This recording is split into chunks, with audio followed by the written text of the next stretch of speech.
Hey, what's up guys, your boy Joseph. I'm back with another video, and now with the recent balance changes, I've been playing a lot, been learning the new meta. Now I think I cracked the top 10. I know what the top 10 brawlers are in this meta, and also for ranked, ladder and ranked combined into one. So without further ado, let's hop straight into it. Make sure to like, share, subscribe, join the slam army. Let's hop straight into it. Let's get to you guys picking the best brawlers in the game.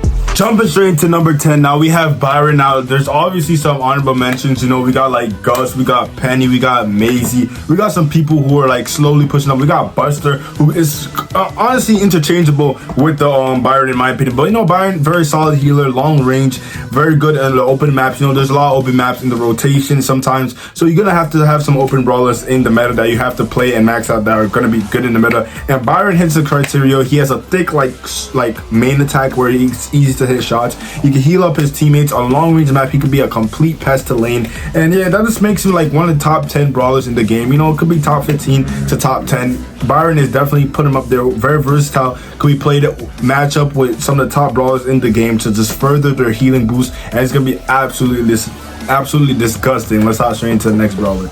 Hopping straight to number 9. Now we got Chester. Now Chester is still in the top 10. Now he got nerfed, but people are like saying he's out of the meta. He's not not out of the meta, but he's not top 10, bro.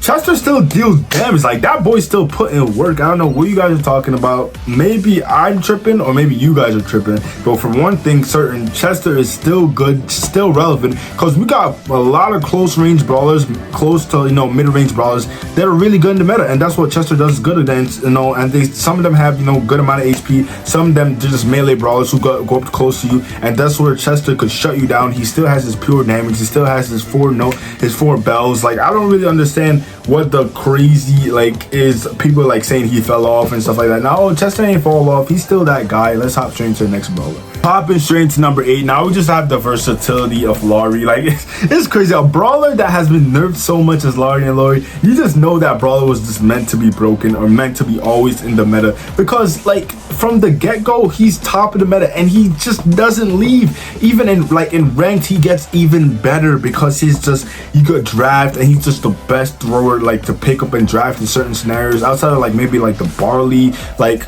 is a go-to. You go to the Laurie and Laurie. He's just too versatile. He has the double spam attack with his main attack, his super, throw his down.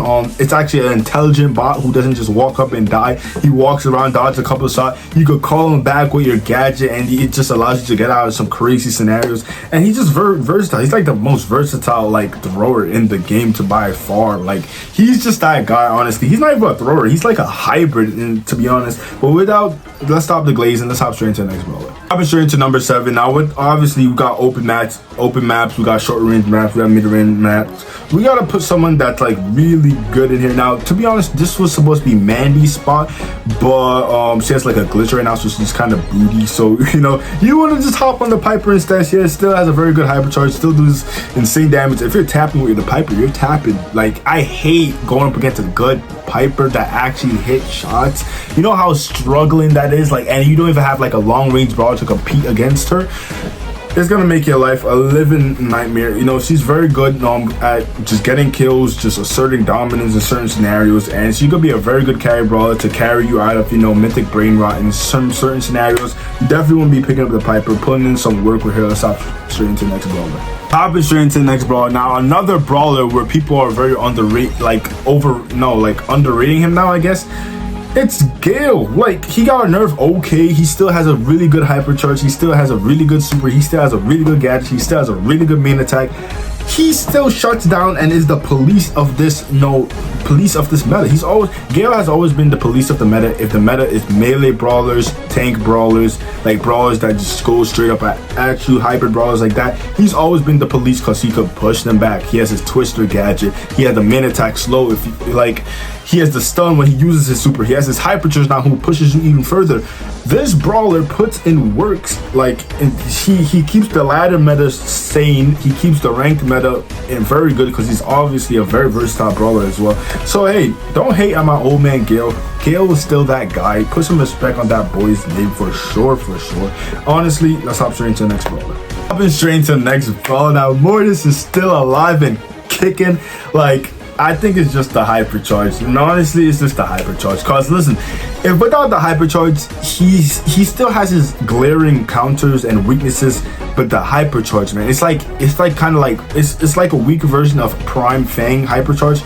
Cause listen, Fang hypercharge was like you could go and just die 3 times, you get your hypercharge, boom, you win the game by pulling off an insane team wipe.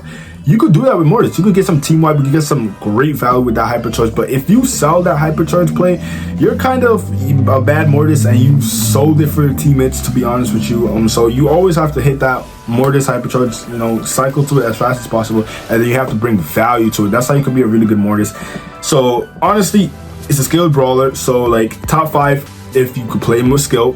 Obviously bottom 5 if you can't and you don't have no skill. So let's hop straight into the next brawler. Hopping straight into the next brawler, Surge mains are eating good with this one. I feel like Surge is just that one of the most perfectly designed brawlers. They even had a rework for him, but he's always been good. Like there hasn't been a time that I could remember that he's just been like booty. Like never in my life have I ever remembered like you not picking up Surge. Like Surge is also very versatile, and now with his new hypercharge, it can lead to much value. Now it's kind of like short his hypercharge, but it's still great value. It's still a hypercharge at the end of the day, and he could still put some work in. He has a really good super. He levels up in stages. Now if you're playing long modes like gem grab or a drawn out brawl game, oh man, he could get to work on you. Imagine faced on level 5-4 Surge like the whole game. Like that's gonna be stressful. Like that's gonna be rough to go up against, especially if you have like a brawler who melee attacks. Like I'm saying again, like Surge could put in a lot of pain for you. Let's hop straight into the top 3 brawlers in the video game. Coming in at number 3, we have the Daryl. Now Daryl just exploded from the bottom of the F tier to the top of the meta, honestly. So now with his double role, he's just very versatile, very strong. You could play him you could play that boy anywhere, bro. Like, cause there's certain situations that you could play him in bounty. There's certain situations you could play him in knockout. You could play him in hot zone. You could play him in brawl ball. You could play him in gem grab. Hey man, you can play this brawler anywhere. So he's like a must max out. You must max him out. You must pick him out. He's a top 10 brawler. So if you're thinking of getting a brawler, you gotta go get the Daryl. And it's like he's a super rare brawler if I'm not mistaken. So everyone should be abusing the Daryl, using him to win some nice easy games in the ranked, in the ladder. Like I'm sure you guys have seen him everywhere. So you guys gotta pick him up. And he has insane cycling opportunity with the new rework, obviously, because if he rolls once, rolls twice, like the second roll, if he rolls on someone and gets a kill, that's basically another super. 2 new supers, roll again, that's insane. Let's hop straight into the top 2 brawlers in the game.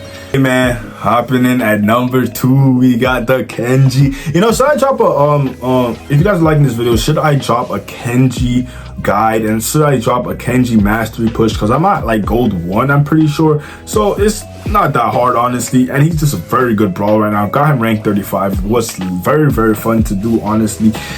It's just they nerfed the gadget. It's still a good gadget at the end of the day. Like it was a broken gadget, now it's a strong gadget. Like that's what they did, honestly. So like yeah, just gotta pick up the Kenji. He's the easier Mortis with a more squad wipe potential because he doesn't even need a hypercharge. What happens when Kenji gets a hypercharge? Oh no, don't let that happen. Oh my gosh, we might be cooked once Kenji gets a hypercharge. Let's hop straight into the next brawler, the best brawler in the game. It shouldn't even be like a surprise. It's Mo. Now I hate this flipping rat. I'm not even gonna sugarcoat it for no one. I don't like Mo.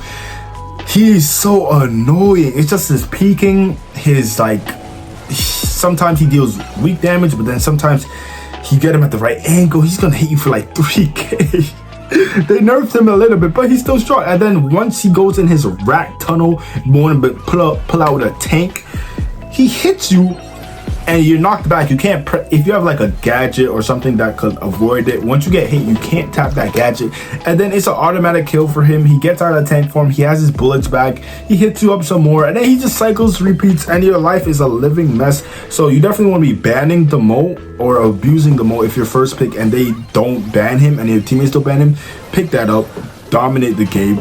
Versatile brawler as well, very strong. Like Mo needs to get nerfed, and out of all the brawlers who have been meta, he's one of the most annoying brawlers I found it in my he's up there with Kit in my opinion. That's how annoying I think he is. So when Kit was more meta, she was very annoying for me. So hey, that's for the video. These are the top 10 brawlers and Brawl Stars. If you guys are liking this video, like, share, subscribe. I put a lot of work into it. I love making videos. I'll never stop making videos. Slam Army is too good. That's it for the video.